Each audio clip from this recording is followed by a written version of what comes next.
这次要讲的是在健身的正妹。首先我们会用到一个，就是上次讲过的那个这个 Rola 如何制作半透明的衣服。因为身体的衣服啊，如果经过流汗以后会变成半透明的，所以我们会用到这一个 Rola 档。各位可以参考这一个影片，然后下载那个 Rola 档。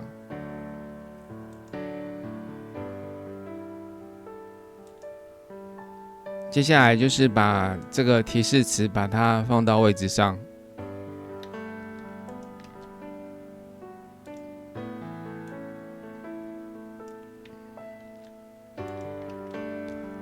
大概解释一下。这个比较重要的地方就是这个 see through， 还有这个就是衣服看透过去的那个 Rola 档，这是它的 trigger， 这样。那其他就是在描述这个女孩在健身房里面的一些不管是衣服啊还是状态等等的，比如说她穿短裤啊这里，然后被汗浸湿的长头发等等的。那另外一个就是她穿的健身的衣服，这样。好，那我们按下产生试试看。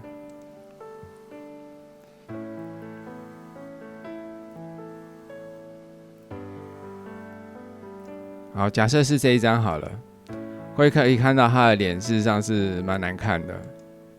那还有印象吧？我们要怎么做？当然，这个难看的脸啊，也就是因为我们选择的这个取样的方法不对，这样。另外一个就是解析度的关系，解析度也不对，我们把它设成600×880，解析度高一点，脸会比较好看。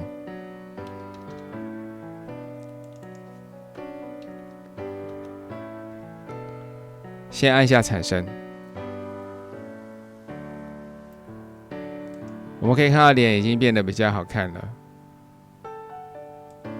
在这里我们也可以用这个 After Detailer 这一个功能，我们来试试看哦。在这里先把它 Enable 这里 Face 的部分呢，我们选择上次讲过的，如果是拟真的，我们用选择这一个。然后你如果希望它有微笑，你就打一个 Smile， 这样。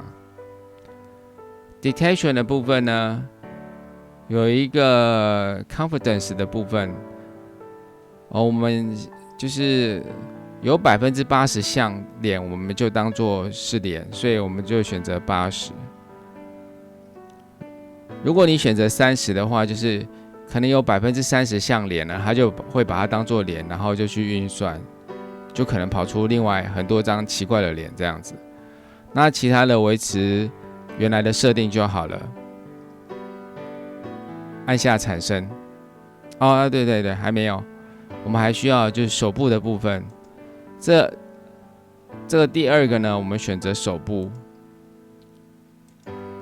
手部的部分一样，在这个地方呢，不是选错了。Detection 的部分呢，还是一样选择80，这时候就可以按下产生了。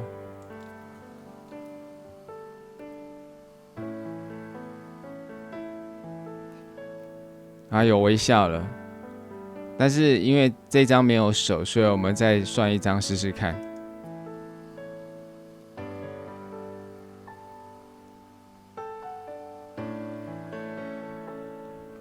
好，我们来看一下结果，有微笑，然后手的样子也还好。那基本上手其实自己再收一下会比较好。这次的影片就到这里结束了，希望大家帮我点赞、订阅、分享及开启小铃铛，谢谢。